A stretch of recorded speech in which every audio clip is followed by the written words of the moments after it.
মাননীয় সংসদ সদস্য হাসান আব্দুল্লাহ সাহেব যে কথা বললেন, পরবর্তী পর্যায়ে আবার বাস হলো আমাদের মাননীয় চিফ হুইপের সঙ্গে মাননীয় সদস্য হাসান আব্দুল্লাহর সাথে।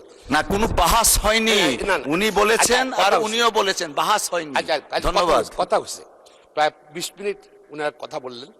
আমাদের আজকে যে তারকা প্রশ্ন 3 নম্বরটা ছিল, সেটা কিন্তু এই ব্যাপারে ছিল, এই ব্যাপারে ছিল।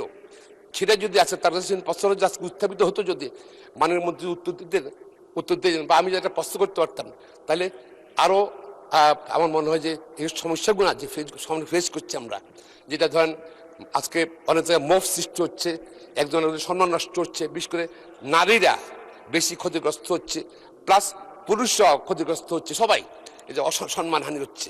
আমার মনে হয় এবার সরকার এই যে আপনার আইন করেছে সামাজিক যোগাযোগ মাধ্যম, দরকার প্রয়োজন, এটা নিয়ন্ত্রণ করার জন্য সরকারের দায়িত্ব।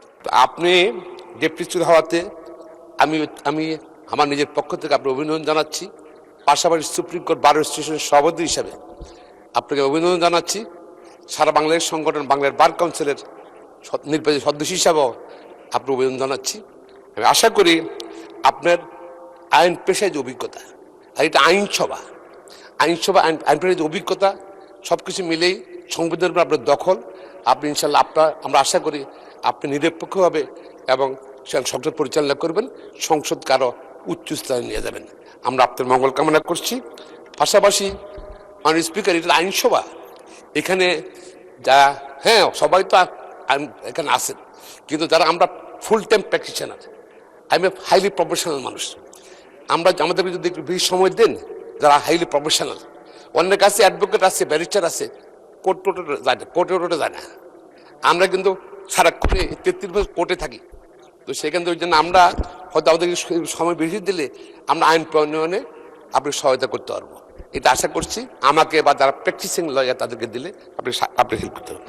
আমি যে পয়েন্টে আমি আসছি, মাননীয় সংসদ সদস্য হাসান আব্দুল্লাহ সাহেব যে কথা বললেন, পরবর্তী পর্যায়ে আবার বাস হলো আমাদের মাননীয় চিফ হুইপের সঙ্গে মাননীয় সদস্য হাসান আব্দুল্লাহর সাথে।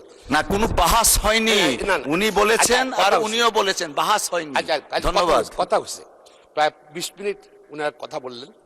আমাদের আজকে যে তারকা প্রশ্ন 3 নম্বরটা ছিল, সেটা কিন্তু এই ব্যাপারে ছিল, এই ব্যাপারে ছিল। সেটা যদি আছে তার প্রশ্ন আজকে উত্থাপিত হতো, যদি মাননীয় মন্ত্রী উত্তর দিতেন বা আমি যেটা প্রশ্ন করতে পারতাম, তাহলে আরো আমার মনে হয় যে এই সমস্যাগুলো যে ফেস করছি আমরা, যেটা ধরেন আজকে অনেক জায়গায় মোফ সৃষ্টি হচ্ছে, একজনের সম্মান নষ্ট হচ্ছে, বিশেষ করে নারীরা বেশি ক্ষতিগ্রস্ত হচ্ছে, প্লাস পুরুষরা ক্ষতিগ্রস্ত হচ্ছে, সবাই এই যে সম্মানহানি হচ্ছে।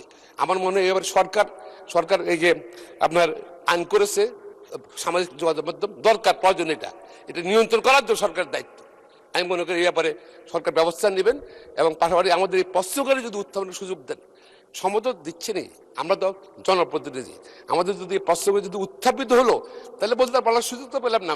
মাননীয় স্পিকার আমাদেরকে ওনার সঙ্গে একমত যে আমাদের প্রশ্নগুলো উত্থাপনের সুযোগ দিলে, মাননীয় মন্ত্রী বক্তব্য দিলে জাতীয় জানলো, পাশাপাশি সরকার তো ক্লিয়ার হয় মনে করি। আপনাকে ধন্যবাদ মাননীয় স্পিকার। ধন্যবাদ মাননীয় সদস্য। আমার মনে হয় মাননীয় চিফ হুইপ এই ব্যাপারে ব্যাখ্যা দিয়েছেন। অফকোর্স আমরাও চাই সংসদ প্রাণবন্ত রাখার জন্য প্রশ্ন উত্তর পর্বটা এই টেবিল না হয়ে আলোচনার মাধ্যমে হোক, জবাবদিহিতার জায়গাটা হোক। আমার মনে হয় চিফ হুইপ মহোদয় পরবর্তীতে এই বিষয়টা আপনি অ্যাড্রেস করবেন, সো দ্যাট আমরা যেন প্রত্যেকেই খুশি থাকি, এবং মাননীয় মন্ত্রী মহোদয় যারা আছেন তারা যেন প্রশ্নর উত্তর দিয়ে মাননীয় সংসদ সদস্যদেরকে বাধিত করেন। ধন্যবাদ সকলকে।